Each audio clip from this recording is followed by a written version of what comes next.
Il faut utiliser la pandémie pour mettre en place une surveillance généralisée des populations. Je voudrais aujourd'hui revenir sur l'influence du Great Reset de Klaus Schwab et Thierry Malret, du Forum de Davos en général, sur la politique d'Emmanuel Macron et sur la gestion de la pandémie en France. Ceux qui ont suivi l'actualité parlementaire, c'est-à-dire pas beaucoup de monde, je le concède, savent qu'il y a actuellement un projet de loi sur la gestion de crise, la sortie de gestion de la crise sanitaire, qui est en discussion et qui prévoit dans son article 1 la création d'un pass sanitaire. Alors en réalité, ce projet de loi parle de sortie de gestion de crise, mais prévoit la possibilité d'imposer des restrictions aux libertés jusqu'en octobre 2021, c'est-à-dire que c'est tout sauf de la sortie de crise. Et ce qui est intéressant, c'est de voir que, à cette occasion, le gouvernement, à la demande expresse d'Emmanuel Macron, veut mettre en place un document qui synthétisera la situation sanitaire du porteur du document, à savoir que ce pass sanitaire permettra de savoir si la personne est vaccinée, si elle est négative, si elle est porteuse d'un test négatif, ou si elle a été malade dans les 2 semaines et plus précédents, ce qui permet de prouver sa bonne santé. Ce pass sera obligatoirement présenté pour tous les événements de plus de 1000 personnes, c'est-à-dire les salles de cinéma de plus de 1000 personnes s'il y en a, les concerts, les festivals, les regroupements en tout genre, les foires et les salons.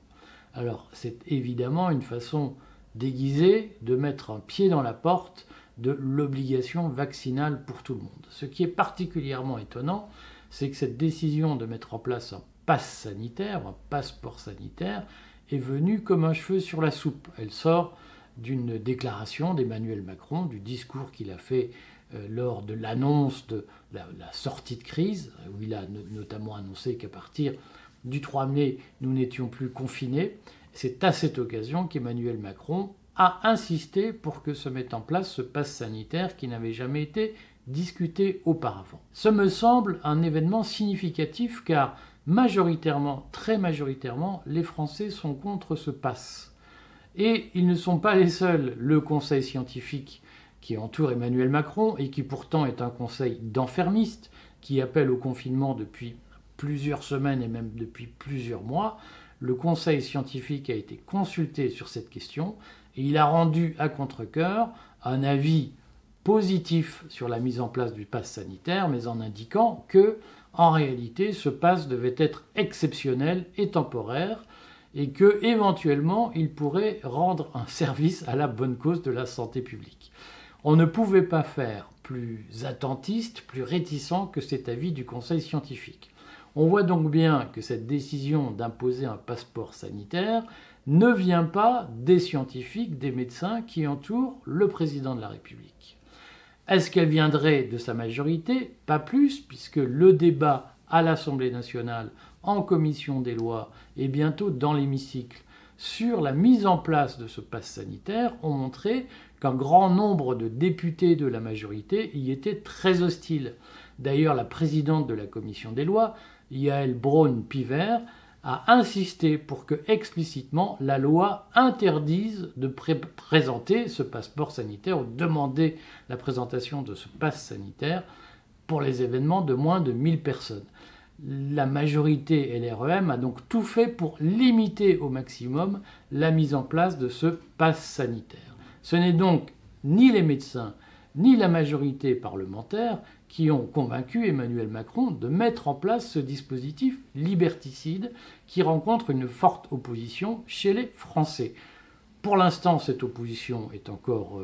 verbale, intellectuelle, mais lorsque les Français vont s'apercevoir qu'ils ne peuvent pas assister à un festival s'ils n'ont pas ce pass en règle sur eux, ils vont comprendre leur malheur, d'autant que l'utilisation du pass, ça a bien été précisé par Olivier Véran, n'empêche pas les gestes barrières. Il faudra donc continuer à porter un masque, à respecter des distances minimales, à, d'une façon ou d'une autre, vivre restreint, alors qu'on est possesseur du pass, alors qu'on est vacciné ou alors qu'on peut prouver qu'on n'est pas porteur de la maladie. C'est assez troublant, cette décision d'imposer, venue de nulle part, une mesure dont personne ne veut.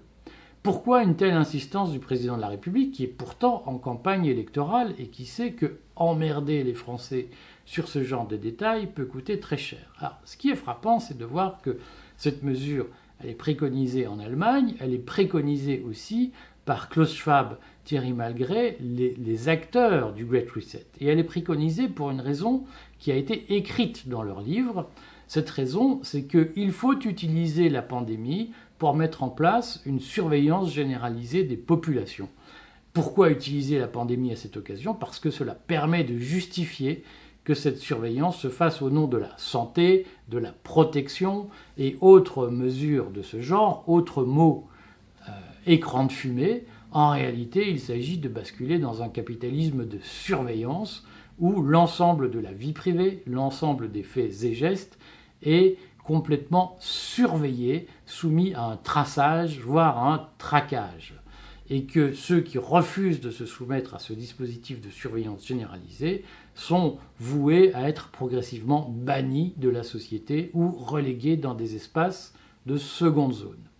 Il faut comprendre que, bien entendu, cette mesure de surveillance généralisée, elle est portée par ceux qui développent des dispositifs de surveillance, dont la France, dont des entreprises françaises, des dispositifs de reconnaissance faciale, des dispositifs de collecte de données. Avec une certaine ironie, on notera d'ailleurs que Klaus Schwab et Thierry Malgret parlent beaucoup d'interconnexion, d'une société nouvelle, de l'interconnexion, et qu'en réalité, leur obsession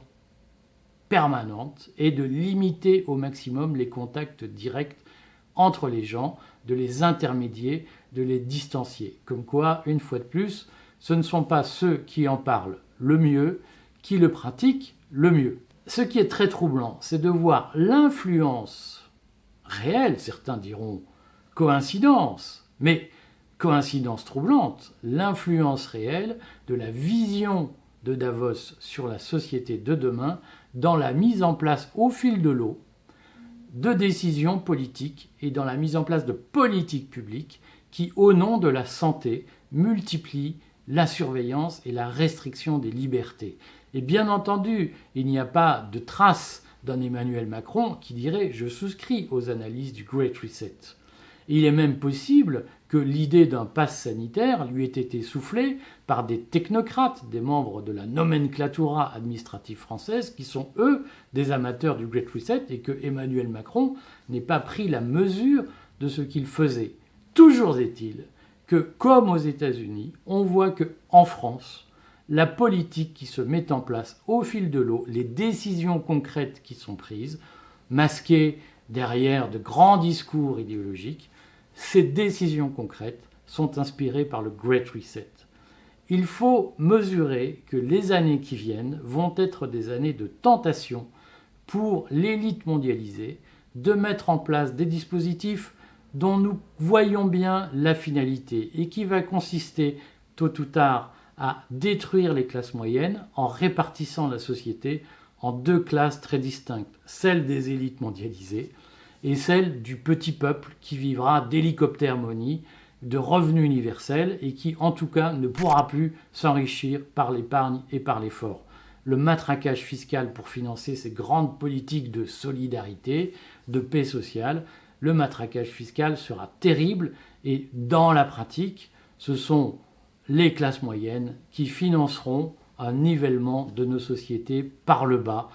dans le cadre de ce qu'on appelle ce Great Reset, qui est au fond une espèce de transition écologique pilotée par une élite mondialisée.